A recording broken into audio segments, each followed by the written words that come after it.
আমি তোমার সাথে সংসার করবো না, আমি তোমাকে তালাক দিব। তালাক দিবি মানে? এতগুলা বছর পর বিদেশ থেকে দেশে আসলো আর তুই আজকে তারে তালাক দিয়ে আসবি মানে? সজীব নামের একটা স্যারের সাথে সম্পর্ক আছে। আমার সিদ্ধান্ত ফাইনাল। তুমি যে তালাক কেন দিচ্ছ সেটা আমি ভালো করে জানি। সজীবের জন্য আমাকে তালাক দিচ্ছ, তাই না? হ্যাঁ, সজীবকে আমি অনেক ভালোবাসি। বিয়ের আগ থেকে সজীবকে আমি পছন্দ করতাম। আমার বাবা অনেক জোর করে তোমার কাছে বিয়ে দিচ্ছে। তারপর আমি ভাবছি ঠিক আছে, যেহেতু আমার অপছন্দের মানুষের কাছে আমাকে বিয়ে দিচ্ছে, আমি সংসারটা তোমার সাথে করব। কিন্তু তুমি কি করলা? 1 মাসের মাথায় আমার রাইখা বিদেশ চলে গেছে। কতটুকু সময় তুমি আমাকে দিছো বলো তো? তোমাকে যখনই ফোন দিতাম তুমি ব্যস্ত। ওই সময় আমি কি করছি? আমি কাজ করতেছিলাম, ওই প্রবাসে মাথার ঘাম পায়ে ফেলতেছিলাম, রক্ত পানি করে টাকা কামাই করতেছিলাম। কার জন্য? তোমার জন্য, আমার মায়ের জন্য, আমার বোনের জন্য, তোমরা যাতে সুখে থাকো এই জন্য করতেছিলাম।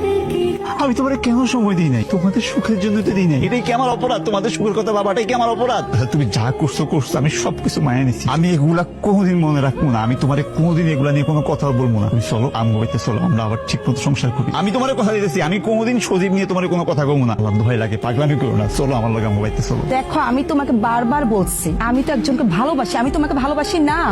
আমি সংসার করলে ওর সাথে করবো, তোমার সাথে না। তুমি কি জোর করে আমার সাথে সংসার করতে পারবা? ঠিক আছে, তুমি আমার তালাক দিবে, এটাই তো ফাইনাল। আমি বিদেশ থেকে যা টাকা পয়সা কামাইছি সব আমি তোমার অ্যাকাউন্টে পাঠাচ্ছি। সব হিসাব নিকাশ তোমার কাছে। তুমি আমার টাকা পয়সা হিসাব নিকাশ বুঝাই দাও, তারপর তুমি তালাক দাও। কিসের টাকা পয়সা? তুমি যে টাকা পয়সা পাঠাইছো সেটা কি একা আমি খাইছি? তোমার মা বোন খাইছে না? না, সব টাকা পয়সা আমি আমার মা বাপ খাওয়াইছি।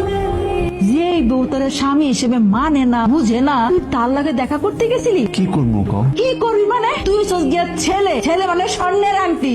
স্বর্ণের আংটি বাঁকা হইলো স্বর্ণই থাকে। দরকার হলে তোরা ভালো গড় দেখা সুন্দরী মেয়ে দেখা তোর আবার বিয়া করামো। জামাই বাবাজি তুমি এই জায়গায় বয়ে রয়েছো, আয়ো বাড়িতে আয়ো। না আব্বা, আপনার মাইয়ার ওই ভয়ঙ্কর চেহারা দেখতে পারবো না। তোমার যে কি কম, এই আমার বরে এরকম একটা কুলাঙ্গার জন্ম নিছে আমি আমি আমি নিজেও ভাবতে পারি না বাবা। আপনার লোকে তোমার প্রায় সময় ফোনে কথা হইতো, আর আপনার মাইয়া তো ম্যাক্সিমাম টাইম আপনার বাড়িতে থাকতো। আপনি কোনোভাবে টের পান নাই যে এই ঘটনা ঘটতেছে? শান্তার মা, এই কই তুমি পারো? তো সিলে সিলে ডাক্তার সুগেন। তোমার মাইয়া কি করছে জানো? তোমার মাইয়া যেই কাম করছে, কদিন পর আমি গ্রামের কোন জায়গায় যেতে পারবো না, কোন রাস্তায় যেতে পারবো না। মানুষ আমার পুতু মারবো মুখের মধ্যে। কি কও, কি করছে মাইয়া? আমার আর তোমার যা বুঝাইছে এতদিন সম্পূর্ণ ভুল বুঝাইছে। ও সবসময় কইতো না ও শাশুড়ি আর ওর ননদ ওর জ্বালায়, সম্পূর্ণ মিথ্যা কথা। ওই যে একটা ছেলেরা পরিচয় করে দিল না সজীব, এটা হ্যাগো বাড়ির আত্মীয় আর আমাগো বাড়ির আত্মীয় বলে চালাইছে। ওই জায়গায় ওই ছেলেটার সাথে তাদের অবৈধ সম্পর্ক আছে। শান্তা, ও শান্তা, তোর লেগে তো আমার মান সম্মান সব নষ্ট হয়ে গেল। এই গ্রামের কোন জায়গায় আমি আজকে বাড়িতে পারবো না। মানুষ আমার দেখতে মুখে তুতু দিব। তুই যা করছস এটা বলার মতো না। আমি তো তোমাকে আগেই বলছি যে সজীবকে আমি পছন্দ করি, তারপরে তোমরা আমার কথা শুনোনি। তোমরা কি করছো? জোর করে ওর সাথে আমার বিয়া দিয়া দিছো। ও কি করছে? 1 মাসের মাথায় চলে গেছে বিদেশ। তারপরে সজীবের সাথে আমি কথা বলতে বলতে আমি আর সত্যি ভালোবেসে ফেলছি। আর সজীব যদি আমার সময় না দিত তাহলে দিনগুলো যে আমার কিভাবে যাইতো সেটা তোমরা বুঝবে না। দেখছো তোমার মায়ের কয় কি? এত ভালো একটা ছেলের সাথে যদি তোমার মায়ের সংসার করতে না পারে, দুনিয়ার কোন জায়গায় যায় তোমার মায়ের সংসার করবো? ওই সজীব একটা ফাউল একটা পোলার। ও মাঝে মধ্যে চিন্তাই করে। এমন একটা পোলার কথা তোর কইতে তোর লজ্জা করলো না? আমি কারো কোনো কথা শুনবো না। আমার যদি সংসার করতে হয় তাহলে আমি সজীবের সাথে সংসার করবো।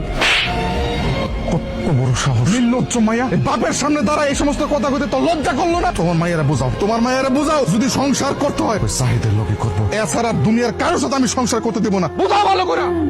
আর ওটা ঘরের বউ আছে, ঘরে থাকবে। এই তোর এত বড় সাহস, তুই আমার লগে অভিনয় করছস? তোর লেগা বলতে কি আমি আমার সহজ সরল জামিটার পালাইয়া দিয়েছি? আজকে আমি তোর মনে পারবো তুই টাকা পয়সা লেগে আমার সাথে অভিনয় করছস।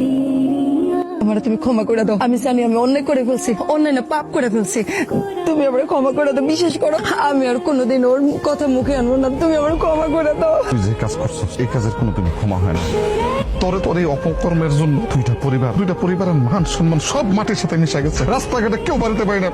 তোর কোনো ক্ষমা নেই। তোর বাপ একদম ঠিক কইছে। আরে তোর বাপ তোরে বুঝাইছে, আমি তোরে বুঝাইছি, কিন্তু না, তোর একটাই কথা ছিল আমি জাহিদের সাথে সংসার করব না, আমি তার সাথে তালাক নিব। হয়েছে না? খুব ভালো হয়েছে। আসলে এই তালাকটাই তোর উপযুক্ত, কিন্তু এখন আর আমি তালাক চাই না।